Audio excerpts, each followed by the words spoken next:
नमस्कार दोस्तों, आज के हमारे इस वीडियो में हम आपके लिए भोलेनाथ और बूढ़ी माई की एक बहुत सुंदर कहानी लेकर आए हैं।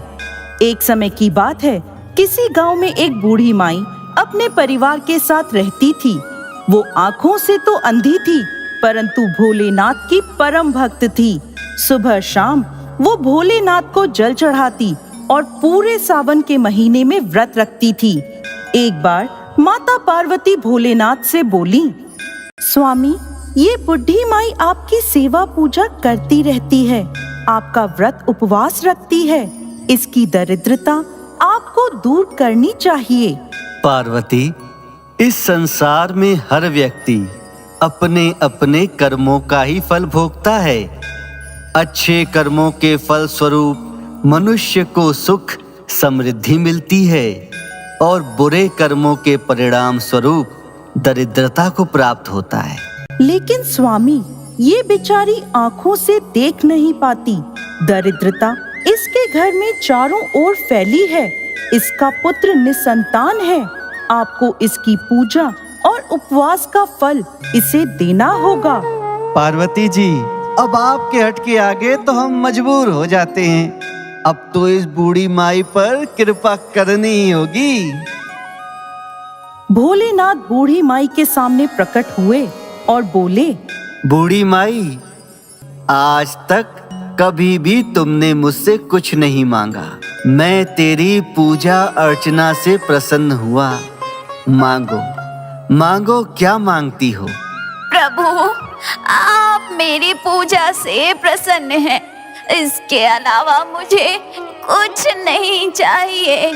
नहीं बूढ़ी माई, अब मैं आया हूँ तो तुम्हें कोई न कोई वरदान तो अवश्य ही देकर जाऊंगा। पर प्रभु, मैं क्या वरदान मांगू? मुझे तो मांगना ही नहीं आता। ठीक है, तुम ऐसा करो, अपने घर में बात कर लो। कल मैं फिर आऊंगा, तब तुम मुझसे वरदान मांग लेना। ऐसा कहकर भोलेनाथ अंतर्ध्यान हो गए। बूढ़ी माई ने अपने परिवार को सारी बात बता दी और बोली, कल भोलेनाथ फिर आएंगे तो मैं उनसे क्या वर मांगू? अरे, तुम ऐसा करो, अपने लिए आंखें ही मांग लो। नहीं माँ, नहीं, तुम ऐसा करो, तुम खूब सारी धन दौलत मांग लो शिव जी से। नहीं माँ जी, आप तो भोलेनाथ से अपने लिए एक पोता ही मांगो। परिवार की बात सुनकर बूढ़ी माई सोच में पड़ गई। वो सारी रात सोचती रही कि कल भोलेनाथ से क्या वर मांगूंगी। अगले दिन सुबह सुबह जब बूढ़ी माई पूजा करने बैठी तो भोलेनाथ उसके सामने प्रकट हुए और बोले, क्यों बूढ़ी माई, सोच लिया? क्या वर चाहिए तुम्हें? मांगो, तुम क्या मांगती हो? प्रभु, मैं क्या वर मांगू? आप मेरी भक्ति से प्रसन्न हैं। मैं इस बात से बहुत प्रसन्न हूँ। फिर भी अगर आप कहते हैं तो मैं एक वर मांगती हूँ। प्रभु, मुझे वरदान दें कि मैं अपने पोते को सोने के बर्तन में दूध पीता हुआ देखूं।